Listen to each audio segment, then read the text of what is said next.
हरियाणा में 3,134 प्राइवेट स्कूलों ने शुरू नहीं किया एडमिशन। स्कूल ने आरटीई एडमिशन नहीं किया, मान्यता रद्द होगी। विभाग ने आवेदन के लिए 4 दिन बढ़ाए। प्रदेश में 1,701 प्राइवेट स्कूल, बड़ी जानकारी आप तक पहुंचा रहे हैं। जहां हरियाणा में 3,134 प्राइवेट स्कूलों ने अभी एडमिशन नहीं शुरू किए हैं। स्कूलों ने आरटी एडमिशन अभी नहीं शुरू किए, मान्यता इनकी रद्द होगी। विभाग ने आवेदन के लिए 4 दिन बढ़ा दिए हैं।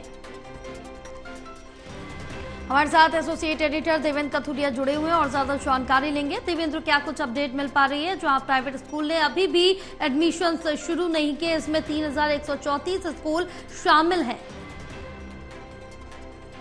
आरटी होता है राइट टू एजुकेशन, मतलब जो गरीब बच्चे हैं उनका भी हक है, उनको अच्छी शिक्षा मिले। गरीब परिवारों के बच्चे माँ बाप अच्छे स्कूलों में नहीं पढ़ा पाते, तो सरकार की तरफ से स्कीम है। कांग्रेस सरकार ने स्कीम लाई थी आरटीआई राइट टू इन्फॉर्मेशन और आरटीई राइट टू एजुकेशन। ये दोनों कानून कांग्रेस सरकार में आए थे, लेकिन आरटीए के तहत जो प्रतिभाशाली बच्चे हैं, मेरिटोरियस बच्चे हैं, जो बच्चे पढ़ाई में अच्छे हैं, अव्वल है, लेकिन उनके पास संसाधन नहीं है, प्राइवेट स्कूलों की फीस नहीं दे सकते, तो ऐसे बच्चों को प्राइवेट स्कूलों में सरकार की पॉलिसी के तहत एडमिशन देना होता है और उसका जो खर्चा होता है वो सरकार चुकाती है। तो प्राइवेट स्कूलों में गरीब बच्चे भी पढ़ सके, वो स्कीम है। इसमें बहुत सारे स्कूल है, 3,134 जो आंकड़ा बताया है प्राइवेट स्कूलों का।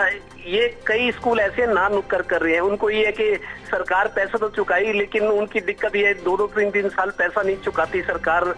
बच्चों को तो पढ़ा देते हैं, लेकिन सरकार की तरफ से जो पैसा प्राइवेट स्कूलों को मिलना चाहिए वो नहीं आता। अक्सर ये शिकायत रहती है। इस वजह से प्राइवेट स्कूल आनाकानी भी करते हैं कि हम पढ़ाएं तो सही, लेकिन पेमेंट सरकार करती नहीं। ये दिक्कत तो रही है। तो जो आनाकानी कर रहे हैं, सरकार की नीति का पालन नहीं किया, उनको शिक्षा मंत्री महिपाल ढांडा पानीपत से ही है, उन्होंने इनको चेतावनी भी दी है कि आपके स्कूलों की मान्यता रद्द कर देंगे अगर सरकारी नियमों का पालन नहीं करेंगे।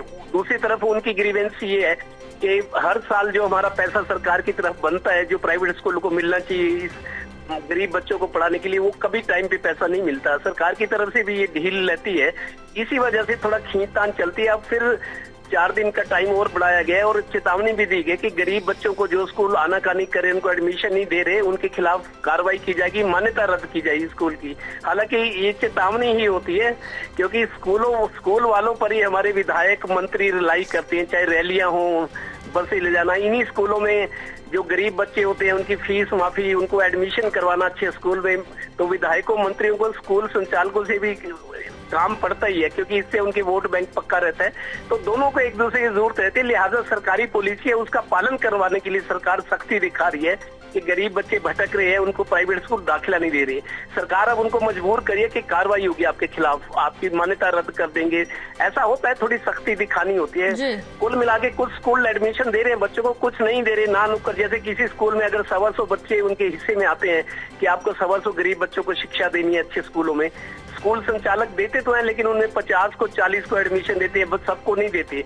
तो वो भी सरकार पर दबाव बनाते हैं कि आप हमारा पैसा दो, अगर हम गरीब बच्चों को पढ़ाते हैं आपकी पॉलिसी के तहत आरटी राइट टू एजुकेशन।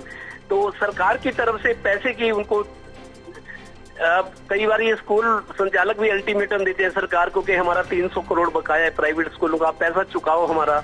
इस तरह की खींचतान रहती है। लिहाजा अब शिक्षा मंत्री ने फिर स्कूल संचालकों को ये अल्टीमेटम दिया है कि बच्चों को दाखिला दो, गरीब बच्चे भी पढ़े, सरकार खर्चा देगी उसका। जी बिल्कुल। देवेंद्र, आप हमारे साथ बने रहिए, आगे और भी जानकारी लेंगे आपसे।